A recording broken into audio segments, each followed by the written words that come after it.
Jadi seperti yang sudah dilakukan oleh BPS, sudah dihitung di BPS, perekonomian Kota Sungai Penuh pada tahun 2024 ini tumbuh sebesar 5,1%. Ini naik dibandingkan tahun 2023 yang sebesar 4,90 dan tahun 2022 4,43%. Ketiga, Pak.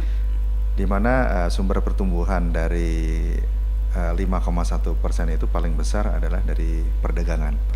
Karena struktur ekonomi Kota Sungai Penuh didominasi memang oleh perdagangan. Sebagaimana diketahui kalau memang statusnya adalah kota itu adalah didominasi oleh sektor jasa. Untuk Kota Sungai Penuh ini paling besar didominasi oleh sektor perdagangan. Kemudian infokom, kemudian konstruksi. Untuk menentukan pertumbuhan ekonomi, itu ada metode perhitungannya. Itu kita menggunakan formula dasarnya itu nilai tambah brutonya itu sama dengan output dikurangi dengan konsumsi antara. Nah, output ini itulah produksi dari semua sektor lapangan usaha itu dikalikan dengan harganya. Nah, pertumbuhan ekonomi ini nanti ditentukan dengan perbandingan tahun dasar. Kita punya tahun dasar yang ditetapkan di tahun 2010. Jadi pertumbuhan ekonomi itu ditentukan dari pergerakan volume produksi setiap lapangan usaha secara konstan dibandingkan dengan secara konstan dengan tahun 2010 sehingga menghasilkan pertumbuhan ekonomi. Nanti memang ada survei, tapi kalau untuk survei pertanian itu biasanya pengaruhnya lebih ke PDRB lapangan usaha sektor pertanian.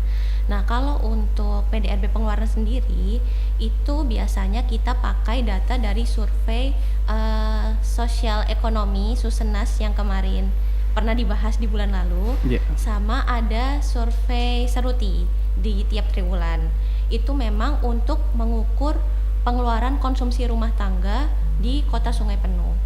Jadi itulah yang nanti kita pakai untuk menghitung angka PDRB pengeluaran, terutama komponen pengeluaran rumah tangga. Selain perdagangan, kita didominasi oleh tadi sektor informasi dan komunikasi, kemudian yang ketiga konstruksi.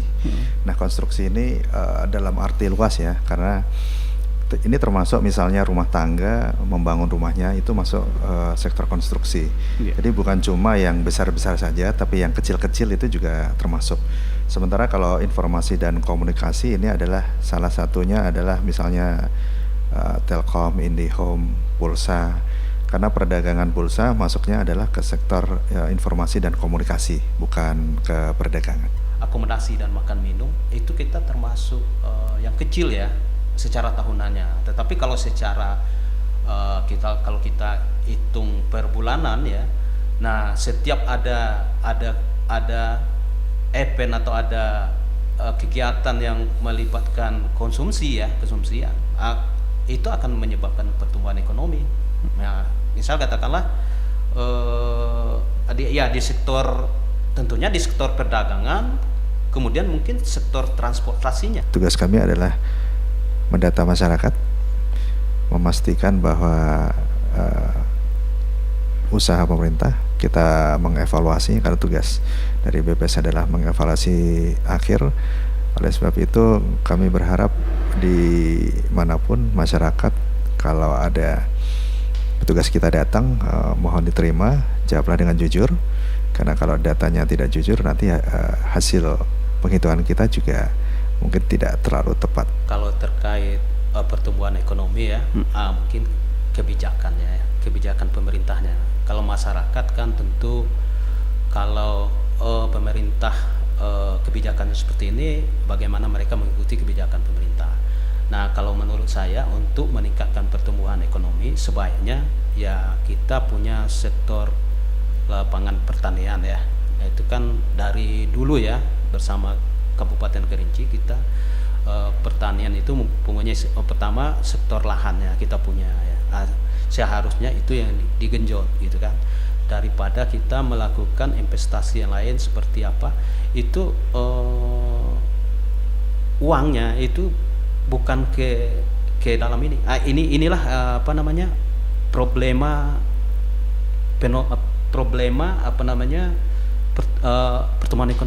pertumbuhan ekonomi yang tinggi belum tentu pendapatan per kapita masyarakat secara nyata itu tinggi.